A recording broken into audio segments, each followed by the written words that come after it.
Assalamualaikum Ustaz. Ada Ustaz mengatakan ruh orang yang meninggal boleh hidup atau dipindahkan kepada orang lain. Betul. Contoh ruh Abu Bakar akan dipindahkan kepada ruh Imam Ahmad ibn Hanbal. Sejauh manakah kebenaran pandangan ini? Pohon pencerahan Tuan Syekh. Yang pertama, masalah ni telah disebutkan sendiri oleh tuan punya badan bahawa beliau telah menarik pandangan tersebut. Dah selesai. Tamam? Dia tarik dah pandangan tersebut. Jadi dia pun dah mengakui, kata dia cuma menukilkan daripada gurunya dan seumpamanya. Maka pandangan tadi telah ditarik oleh beliau. Khair, tak ada masalah. Yang kedua, kita bincang pada sudut ilmu. Pada sudut ilmu, masalah perpindahan roh seseorang ke dalam tubuh seseorang yang lain, ini adalah perkara yang batil. Kenapa batil? Ini disebut dalam istilah para ulama, disebut dengan tanasuh al-arwah. Dia ada beberapa istilah disebut oleh ulama, dipanggil tanasuh. Tanasuh itu perpindahan roh seseorang ke dalam badan orang lain. Jadi saya kalau wafat, badan saya, roh saya pindah ke badan anak saya, contoh. Jadi anak saya tu saya. Jadi gitu. Dipanggil tanasuh. Yang kedua dipanggil tafasuh. Istilah kedua dipanggil tafasuh. Tafasuh, perpindahan daripada ruh seseorang ke dalam badan binatang. Dia panggil tafasuh. Tafasuh ni, contoh orang pada kehidupan akan datang, contoh jadi babi. Ruh dia dalam babi. Ni pernah tengok cerita Cina? Dia kata, moga di kehidupan akan datang, kita akan bersama kembali tapi dengan jasad yang berbeza. Tapi dia orang lain, duduk dalam badan orang lain. Tapi kalau dia kata, kalau kamu jahat, kamu akan jadi binatang. Dia bagi tafasuh, masuk dalam badan binatang. Jadi babi, jadi anjing, jadi kera dan seumpamanya. Yang ketiga dipanggil tarasuh. Tarasuh, ruh seseorang berpindah ke dalam jamadat, masuk dalam pokok. Pokok tu orang. Tiba. Nampak? Ni kalau contoh kadang-kadang dia duduk saja, tengok, nampak kucing main. Kucing pula rapat dengan dia. Ayah baru meninggal, kucing tu main dekat dengan dia, pula baik dengan dia. Dia kata, ayah apa ni? Ayah dia pula dah. Ni jadi ni yang panggil tafasuh. Jadi binatang. Dia tumbuh pokok tepi rumah dia. Pokok tu pula ayah dia binat dulu. Dia kata, ayah dah ni. Ayah dia pula jadi pokok. Ni dia panggil tarasuh. Ketiga-tiga pahaman ni batil. Kenapa batil? Karena dia akan membawa kepada pengingkaran terhadap kebangkitan di hari kiamat. Tamam? Macam mana ayat dia mana hafal Quran ni? Hafal Quran lari habis ni?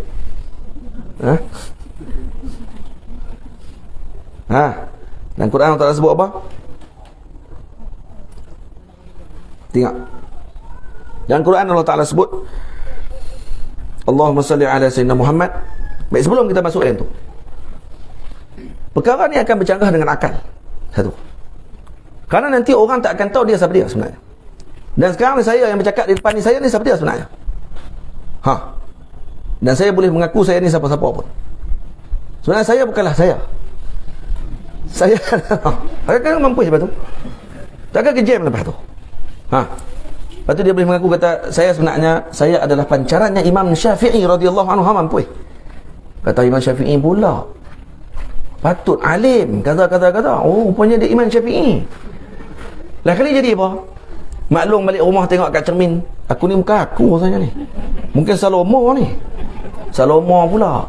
Patut suara sedap. Jam. Tak jadi macam tu. Sebab tu dalam Quran kata Maulana Syekh Ali Jumaah hafizahullah, Quran sendiri menolak pandangan tersebut. Bukti daripada dalam surah apa ni?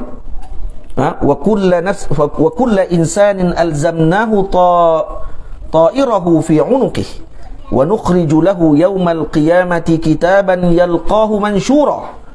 Tengok dalam nanti Al-Quran Allah Ta'ala sebut apa dia?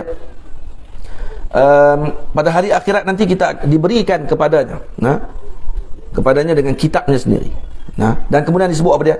Iqra kitabaka kafa bi nafsika al-yawma 'alayka hasiba. Iqra kitabak. Dalam Quran Allah Ta'ala sebut, baca kitabmu sendiri. Mana apa dia? Kamu. Kalau kata Allah Ta'ala sebut Iqra kitaba Abi Bakrin, li'annaka anta lasta anta Abu Bakr, anta Abu Bakr. bacalah kitab Abu Bakar, karena kamu bukan kamu Abu Bakar. Gitu kan? Dah, iqra kitabak. Quran Allah Ta'ala sebut pada iqra kitabak, baca kitabmu sendiri. Maknanya tulisan amalan kita nanti akan dipajangkan, dihantar kepada kita dengan apa yang kita lakukan. Salah kalau kita sebut kata dalam badan kita ni ruh orang lain, maka nanti di akhirat ruh nanti, amalan kita nanti akan dikira dengan ruh tu. Kalau ruh kita tadi siapa, maka dikira dengan ruh tersebut. Boleh faham? Jadi sebab tu kata ulama, pandangan ini boleh membawa kepada menafikan akhirat, apakah kebangkitan di hari akhirat, dan yang kedua boleh membawa kepada kufur ketika mana mengingkari hari akhirat. Baik. Jadi bila kata macam tu, adakah orang yang menukilkan kalam tersebut mengingkari hari akhirat? Lah. Tidak mengingkari hari akhirat, cuma menukilkan pandangan tersebut dengan pandangan tadi. Ya, pandangan tadi batil. Tapi tidak mesti dengan dia menukilkan pandangan tadi dengan makna mengingkari hari akhirat. Lepas tu kena berhati elok-elok. Ada seorang tanya kepada dia, itu kufur Ustaz, no? Kira kafir yang sebut tadi ni. Sabar dulu. Kafir main mana kalau kata dia memang tak ingkar hari akhirat, dia cuma nakal satu juzuk daripada pandangan tadi, cuma dia kata dah akhirat saya percaya, kebangkitan hari akhirat saya percaya. Itu macam mana? Tak, kita kata pandangan ni batil, keimanan dia dengan akhirat dia jelas, cuma kena tolak pandangan tadi. Jangan pegang dengan pandangan tersebut, kerana pandangan tadi bercanggah dengan akal. Faham tak sih? Jangan cepat sangat nak kufurkan orang. Sikit-sikit saja nak kufur orang, sikit nak kufur orang. Dan pandangan tadi tidak boleh dipegang. Tak boleh dipegang. Dan bahaya pandangan tersebut. Kenapa? Kerana orang nanti boleh mendakwa apa sahaja yang dia ingin dakwa selepas. Dia buat salah apa-apa sikit, dia akan kata, orang yang kalau pegang dengan pandangan tersebut, kalau kita pegang dengan pandangan tu, contohnya, kita pula boleh sebut pada waktu tu, sebenarnya saya buat ni, kamu tengok saya yang buat. Sebenarnya bukan saya yang buat. Yang buat ni sebenarnya adalah sebut pergi apa-apa. Adalah fulan, disebut fulan bin fulan, memang bukan saya. Dan dia akan jadi kekacauan dan juga akan jadi kekeliruan kepada umat Nabi SAW. Jadi kena hati-hati dengan perkara tersebut. Faham? Yang bayar semua faham tak? Masalah tersebut. Jadi semoga kita semua diberikan oleh Allah Ta'ala dengan orang panggil apa? Dengan ilmu yang bermanfaat, insyaAllah. Amin. Dan kemudian dijaga lidah-lidah kita daripada suka untuk nak mengkafirkan dan juga untuk nak menolak seseorang tersebut dengan tolakan yang di luar daripada adab dan seumpamanya. Nah, jaga-jaga hati-hati kita dengan perkara tersebut. Moga Allah Ta'ala beri kita dengan adab, dan moga Allah Ta'ala berikan kepada kita ilmu yang bermanfaat. Dan dengan ilmu yang bermanfaat, hasilnya adalah dengan akhlak yang mulia. Dengan kita berhadapan dengan orang yang kita tidak bersetuju dengan pandangan tersebut.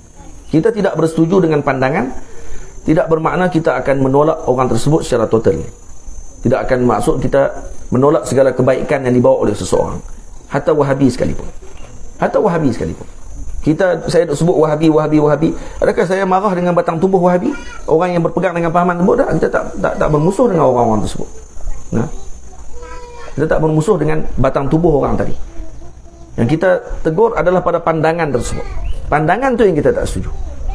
Batang tubuh ya kita boleh jumpa dan kita boleh salam. Boleh jadi kita peluk. Ucap ahlan wa sahlan. Masalah apa? Kita kata pula, ustaz ni bukan marah sangat kat Wahabi ni, boleh salam pula dengan Wahabi. Tak ada nak beza. Antara salam dengan tak setuju dengan pandangan seseorang dengan satu masalah.